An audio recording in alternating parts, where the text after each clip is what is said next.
Does the thought of year-end close make you panic? Because you're not alone.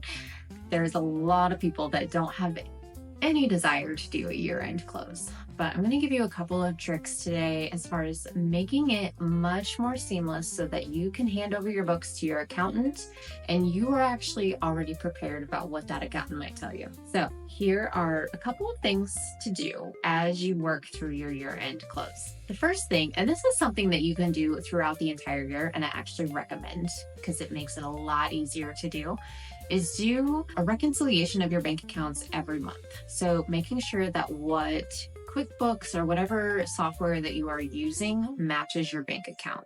And that actually means that as you're going throughout the year, you know that everything that happened in that month is done, taken care of, and you can quit worrying about it. So the one thing though that I want to make sure that you do as you come to the year end is making sure that any purchases that you've made in, let's say, December, especially if you've written checks for anything and you want those to be on your current year taxes, making sure that they are dated and in your software on the correct date. So I know a lot of us, if you're trying to reduce your tax liability at the end of the year, you might write a check for a new trailer or something, and maybe they don't cash it until the January 3rd. You want to make sure that that check is recorded so that that expense goes into the current year taxes. Along with that, you want to make sure that any outstanding bills that you might have, so anything in accounts payable, is reconciled and up to date. You want to make sure that everything that you owe or that you are owed is accounted for in the correct year. So as you are using your QuickBooks, I'm just going to keep using that as the example. Look into your accounts payable and make sure that any statements that you're receiving from vendors match what you have reported. And then the same on the accounts receivable side. You want to make sure that whatever you have outstanding as something to receive as income for the year is actually what you are owed. As you're going through these transactions, and this is another thing to do on a monthly basis, but definitely every year, make sure there's nothing left in uncategorized transactions or just kind of generic accounts that aren't telling the accountant or you what those actual expenses were for. So if you can click on your uncategorized transactions, get those cleaned up so that everything is in the right spot on your profit and loss, it will not only help your accountant, but it'll help you know what you actually spent this year. Along with that, this is something to do at the end of the year, is to make sure that all of the payroll accounts that you have are actually correct. So just take a quick glance and see if there's any W-2 information that is going to go out.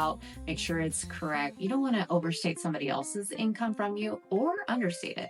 Make sure all of your payroll taxes are up to date and all of those things that are going to get wrapped up at the end of the year. Just make sure that they are correct, both for your sake and for the people that work for you. As you are looking at your balance sheet, this is another thing to reconcile. And I keep using the word reconcile, but just making sure that they're correct. That's the accounting term for being correct, right? So taking a look at your balance sheet, making sure that the assets that you have listed on your balance sheet match what you currently own. So maybe you've bought and sold some equipment this year, or taken your liability accounts. Maybe you have new credit cards or a new loan. You want to make sure that all of those are recorded correctly on your balance sheet. And that is a fairly simple process, but if you pull a balance sheet report, just take a quick look at the liabilities section, make sure that all of those balances are correct for the time period. So on December 31st, make sure that everything that you owed on that date is actually showing up.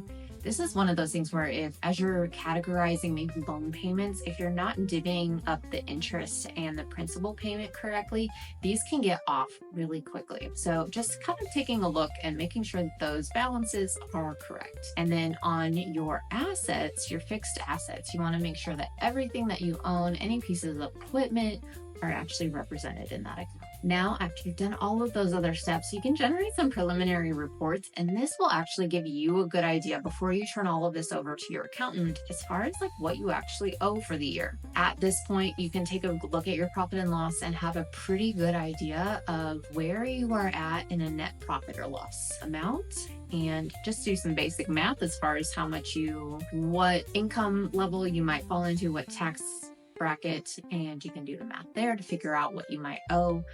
And then the flip side, looking at your balance sheet, making sure that all of that is tied out. All of those things are things that you can do before they're even sent to the accountant.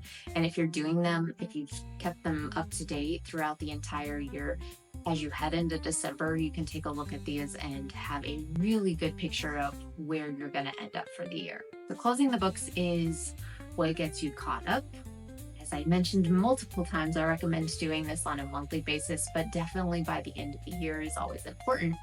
But what really is going to drive growth is looking at this information that you've created, that you've tied out in your books, and using that to make a plan for next year. And we'll talk about that in the next video.